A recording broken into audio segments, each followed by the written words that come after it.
Bienvenue à tous, vous êtes sur Giga Fourmi, la chaîne avec les fourmis les plus balèzes du game. Et aujourd'hui, je vais vous parler de mes 3 erreurs principales dans l'élevage des Formica. Donc les fourmis de la famille des Formica s'élèvent un peu différemment des autres espèces. Ce qui m'a embêté à mes débuts et m'a fait perdre plusieurs colonies de ces familles-là. J'ai notamment perdu 2 colonies de Formica fusca. Et donc aujourd'hui, voilà, je vais vous parler de mes erreurs principales avec ces fourmis-là. Des erreurs qui, je pense, peuvent arriver à tout le monde. Et ça va vous permettre à vous d'éviter de les reproduire si vous voulez vous lancer dans l'élevage des espèces de cette famille. Que ça soit les Formica fusca, les Formica gagate, Formica cinerea, Formica rufibarbis, Formica sanguinea. Chez ces fourmis, c'est à peu près toutes les mêmes bases et les mêmes erreurs qui vont revenir. Donc moi, j'ai 3 colonies de Formica en ce moment. À l'heure où je te tourne cette vidéo, j'ai des Formica sanguinea, une fourmi esclavagiste, qui va aller voler des cocons chez les autres espèces de Formica pour en faire des esclaves. Je te montrerai ça en détail dans d'autres vidéos qui arriveront bientôt dans l'année. J'ai ensuite une autre fondation de Formica fusca, donc c'est la 3e que j'élève à l'heure actuelle, vu que j'en ai perdu déjà 2. Je vais t'expliquer comment je les ai perdus dans la suite de la vidéo. Et j'ai ensuite une Formica rufibarbis, qui est ma colonie de Formica la plus développée à l'heure actuelle, même si elle n'est pas immense. Alors vous avez des playlists pour suivre l'évolution de ces fourmis-là sur ma chaîne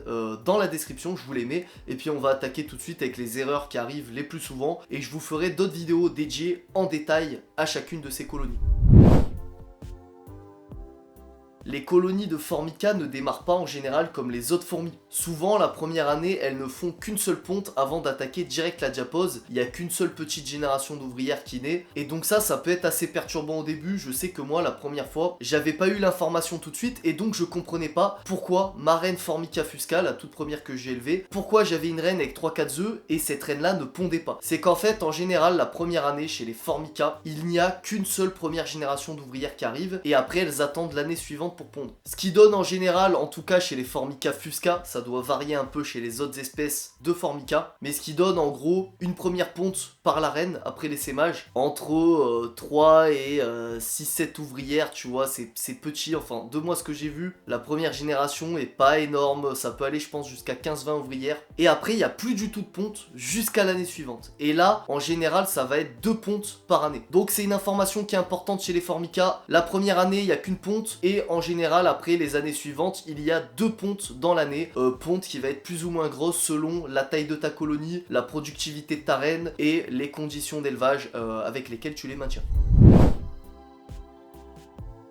Alors celle-là je l'ai pas trop fait, mais c'est que ce sont des fourmis très stressées. Les Formica sont beaucoup plus sujettes au stress que les autres espèces de fourmis en général. Et ce, pour quelque chose que j'ai abordé au début de la vidéo, c'est que elles se font mettre en esclavage par une autre espèce de fourmi qui est la Formica sanguinea. Donc cette espèce-là de fourmi se démarre différemment. Quand tu crées ta colonie, tu es obligé de fournir à la reine des cocons de ce qu'on appelle une cerviformica. Donc une espèce qui se fait mettre en esclavage par cette espèce-là. Mais ça, on en parlera en détail dans une autre vidéo. Mais en gros, vu que dans la nature, ces fourmis-là subissent, entre guillemets, la prédation des autres colonies et subissent des raids où t'as plein d'ouvrières Formica sanguinea qui vont rentrer dans les nids, voler les cocons et se barrer avec, et ben à la moindre vibration, c'est le bordel dans les nids. Donc moi ce que je vous conseille, c'est de vraiment pas trop les regarder vos Formica. Vous pouvez jeter un œil dans le nid au moment de nourrir, parce que quand tu vas nourrir, il y aura forcément des vibrations qui vont stresser les fourmis. Donc ça peut être une bonne idée d'utiliser ce moment-là pour checker que tout aille bien dans le nid, si t'as eu de la ponte ou quoi que ce soit. Mais évitez d'ouvrir les nids avec ces fourmis-là parce que vraiment,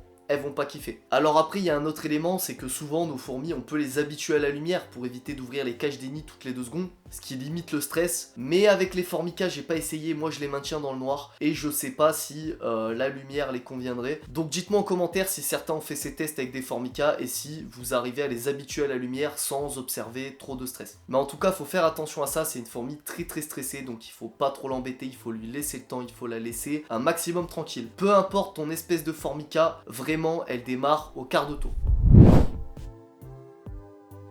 Et troisième erreur, l'erreur la plus importante avec ces fourmis-là, ce sont les diaposes pas assez froides. Les Formica en général ont besoin de diaposes beaucoup plus froides que les autres fourmis. En règle générale, pendant la diapose, alors pour ceux qui savent pas ce que c'est la diapose, je le rappelle ici, c'est une fois par an, en général de début novembre à fin février, début mars. Tes fourmis font une pause, on les met au frais, souvent dans un frigo, et ça permet à la reine de se reposer, d'arrêter de pondre, etc. Ça leur fait du bien. Je t'en ai déjà parlé plusieurs fois sur la chaîne. Et chez les Formica, on doit mettre des températures vraiment beaucoup plus fraîches que chez les autres fourmis. Tu peux les mettre très facilement dans un frigo alimentaire qui va être à 5-6 degrés et elles vont passer l'hiver nickel. Et en fait, l'erreur à éviter avec ces fourmis, c'est de mettre une température trop haute pendant la diapose, vers les 10 degrés. Ce que j'ai fait moi la première année où j'ai élevé des fourmis avec ma première fondation de Formica Fusca. Et en fait, ça entraîne à la perte de la colonie parce que ta colonie va pas vraiment mettre en pause son métabolisme, ce qui fait qu'elles vont consommer toutes leurs réserves de nourriture et ce qui fait qu'en fait, tu vas perdre ta colonie pendant la diapose parce qu'elles seront mortes de faim. Alors que si à contrario, tu descends vachement la température avec ces fourmis-là à 5-6 degrés, ce qui est vraiment bénéfique pour elles, vraiment elles apprécient ça, ta colonie va mettre en pause son métabolisme et tu ne vas pas la perdre parce qu'elles seront mortes, parce que du coup elles vont pas consommer ou elles vont consommer que très peu de nourriture. Donc ça c'est très important et même de manière générale avec les fourmis, c'est très bénéfique une diapose qui descend à des températures très fraîches. Et sinon je l'ai déjà dit dans une autre vidéo, mais nourrissez une fois par mois vos fourmis en diapose, ça peut éviter que si les températures sont trop hautes, elles meurent de faim. Voilà, au moins elles auront un peu de nourriture. Une dernière précision rapidement, il est important de noter, ça m'avait surpris au début, que sur le couvain des Formica, tu auras et des cocons et des nymphes. Souvent chez les fourmis, c'est soit l'un, soit l'autre. En gros, le cocon ou la nymphe, c'est le dernier stade de l'évolution de ton couvain et c'est ce qui permet à ta larve fourmi de se transformer en ouvrière adulte. Et donc, chez ces colonies-là, tu auras les deux et il n'y a pas à s'inquiéter si tu as des nymphes et des cocons. Ça veut pas dire que tu as des conditions d'humidité ou quoi qui sont mauvaises. Enfin, en tout cas, c'est pas un signe annonciateur de mauvaises conditions d'élevage. Voilà. Je tiens à le préciser parce que c'est une information aussi que je n'avais pas eu au tout début quand j'ai élevé ces fourmis-là et qui m'avait surpris. Donc voilà. Donc écoutez, voilà les 3 erreurs principales que j'ai observées moi avec ces fourmis. Sinon, à part ça, ce que je peux vous dire, c'est que les Formica sont des super fourmis élevées. Elles sont très intelligentes. Je crois que c'est une des fourmis les plus intelligentes du monde. Voilà. Une des familles de fourmis qui a vraiment les comportements sociaux les plus développés du monde. Donc voilà, ce sont des espèces très intéressantes, très marrantes dans leur manière de récolter la nourriture, de, comment dire, de jauger un peu leur environnement. On dirait qu'elles ont une sorte de réflexion comparée aux autres espèces de fourmis quand elles abordent un objet, etc. Elles sont un peu plus curieuses, un peu plus craintives. C'est assez marrant. Je saurais pas comment l'exprimer, je saurais pas quel mot mettre dessus. Peut-être que ça se retransmettra bien dans la vidéo, mais voilà, ce sont des fourmis très intelligentes qui sont très cool, mais qui sont un peu plus dures. Je trouve que les autres familles de fourmis élevées, c'est un niveau quand même un peu plus médium difficile, surtout dans les débuts. Quand tu commences à avoir une grosse colonie, ça devient quand même assez résistant. Donc j'espère que ça vous a plu, dites-moi ce que vous en pensez en commentaire, pensez à vous abonner pour avoir des prochaines vidéos, et je vous dis à la prochaine, ciao c'était Gigafourmi.